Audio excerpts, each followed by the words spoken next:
وعلیکم السلام ورحمۃ اللہ وبرکاتہ۔ آپ کا جو سوال ہے شعبان 15ویں شعبان کے روزے کے متعلق کہ اس کا کیا حکم ہے۔ شعبان کے سلسلے میں یہ خصوصیت وارد ہے کہ اللہ کے نبی صلی اللہ علیہ وسلم کثرت کے ساتھ اس میں روزے رکھتے تھے۔ صحیح بخاری اور صحیح مسلم میں حضرت عائشہ صدیقہ رضی اللہ تعالیٰ عنہ سے مروی ہے کہ اللہ کے نبی صلی اللہ علیہ وسلم اس مہینے میں روزے رکھنے کا اہتمام کرتے تھے زیادہ تر۔ رمضان کے علاوہ سب سے زیادہ روزے آپ شعبان میں رکھتے تھے۔ دوسری بات یہ ہے کہ جو آپ کا سوال ہے کہ 15 شعبان کو خصوصی طور پہ روزہ رکھنا، یعنی 15 سے قبل بھی نہیں اور بعد بھی نہیں، خاص کر 15 شعبان کے لیے روزہ رکھنا، یہ ثابت نہیں ہے نبی کریم صلی اللہ علیہ وسلم سے۔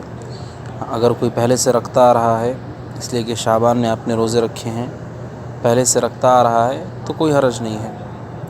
لیکن اگر وہ پہلے سے نہیں رکھتا ہے، بعد میں بھی نہیں رکھتا ہے، صرف 15 شعبان کو یہ سمجھ کر کہ یہ خاص دن ہے، اس میں خاص طریقے کی عبادت ہونی چاہیے، یہ سمجھ کر اگر روزہ رکھتا ہے تو یہ روزہ رکھنا صحیح نہیں ہے، اس لیے کہ اس سلسلے میں صحیح روایت وارد نہیں ہے۔ جو لوگوں کے درمیان مشہور ہے حضرت علی رضی اللہ تعالیٰ عنہ کی روایت کہ شعبان کی رات ہے تو تم اس میں قیام کرو اور دن میں روزے رکھو، تو یہ روایت ضعیف ہے، یہ ثابت نہیں ہے۔ اسی وجہ سے سلف صالحین سے اس رات عبادت کرنا خصوصی طور پہ 15 شعبان کی رات اور دن میں روزہ رکھنا خصوصی طور پر اسی لیے یہ ثابت نہیں ہے۔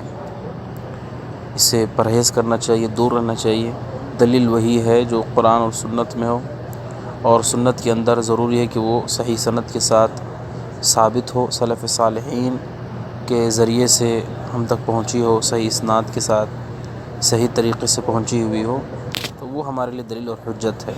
ضعیف اور موضوع روایتیں یہ عمل کے کرنے کے لیے، کسی عمل کو ایجاد کرنے کے لیے دلیل نہیں ہو سکتے۔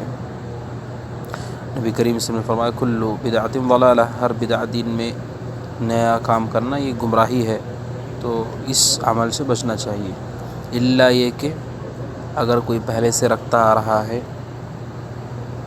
اس میں کوئی حرج نہیں ہے، یا اس دن پیر پڑ رہا ہے یا جمعرات پڑ رہا ہے، اس اعتبار سے روزہ رکھ رہا ہے۔ پیر اور جمعرات کا روزہ رکھنا چونکہ سنت ہے، آپ رکھتے تھے پیر اور جمعرات کا روزہ، اس لیے رکھ رہا ہے، اس میں کوئی حرج نہیں۔ لیکن 15 شعبان کو خاص دن سمجھ کر خصوصی طور پر عبادت کرنے کے لیے روزہ رکھتا ہے تو یہ صحیح اور درست نہیں ہے، اس سے احتراز کرنا چاہیے۔ اور اسی طریقے سے رات میں 15 شعبان کے رات میں جو لوگ جاگتے ہیں اور عبادتیں کرتے ہیں، یہ بھی ثابت نہیں ہے۔ عبادتیں اگر آدمی پہلے سے کر رہا ہے، تہجد کا پابند ہے، تو اس دن بھی تہجد پڑھے، اچھی بات ہے، لیکن نہ وہ پہلے پڑھ رہا ہے نہ بعد میں پڑھتا ہے، صرف 15 شعبان کے لیے خصوصی رات سمجھ کر، تو یہ بھی ثابت نہیں ہے۔ 15 شعبان کی رات اس میں کوئی خاص عمل ثابت نہیں ہے۔ اور جو لوگوں کے درمیان مشہور ہے کہ اس میں تقدیر کے فیصلے ہوتے ہیں، تو یہ صحیح نہیں ہے، قرآن مجید کی آیت کے صریح خلاف ہے۔ فِيهَا يُفْرَقُ كُلُّ أَمْرٍ حَكِيمٍ، یہ جو فیصلے ہونے والی رات ہے وہ لیلۃ القدر ہے، إِنَّا أَنزَلْنَاهُ فِي لَيْلَةِ الْقَدْرِ، لیلۃ القدر ہے جس میں فیصلے کیے جاتے ہیں۔ اسی لیے بعض نے کہا کہ قدر کے معنی ہی تقدیر سے ہے یہ، کیونکہ اس میں تقدیر کے فیصلے کیے جاتے ہیں۔ تو یہ 15 شعبان کی رات نہیں ہے جس میں فیصلے ہوتے ہیں، ان میں خصوصی عمل کرنا یہ ثابت نہیں ہے۔ سنت پہ اکتفا کریں، جو نبی صلی اللہ علیہ وسلم نے کیا اس کو کریں، جو صحابہ نے کیا اس کو کریں، تو اسی میں ہماری نجات ہے۔ اللہ تعالیٰ عبادت کو قبول کرتا ہے۔ اللہ تعالیٰ یہ نہیں دیکھتا کہ کس کی عبادت زیادہ ہے، بلکہ یہ دیکھتا ہے کہ کون نبی کے طریقے کے مطابق عبادت کر رہا ہے، یہ اللہ تعالیٰ دیکھتا ہے۔ جیسا کہ اللہ نے کہا ایکم احسن عملا، اللہ یہ دیکھتا ہے کہ سب سے اچھا عمل کس کا ہے۔ اچھا عمل کون سا ہے؟ جو قرآن سے حدیث سے ثابت ہو، صحیح حدیث سے ثابت ہو، یہ اچھا عمل ہے۔ زیادہ عمل کرنا مقصود نہیں ہے، اور لوگ کر رہے ہیں اس لیے کرنا یہ اور بری بات ہے کہ آدمی اللہ کے دین پہ عمل بھی کر رہا ہے لیکن جہالت کے ساتھ، جیسا کہ یہ نصارہ کیا کرتے تھے کہ وہ اللہ کی عبادت بغیر علم کے کیا کرتے تھے، اللہ نے اس کو سخت ناپسند کیا ہے۔ تو عبادت جو بھی ہم کرتے ہیں اس کی دلیل چاہیے، علم چاہیے، پھر بصیرت کے ساتھ اللہ کی عبادت کریں، خشوع اور اخلاص کے ساتھ، تو وہ عبادت قبول ہوتی ہے۔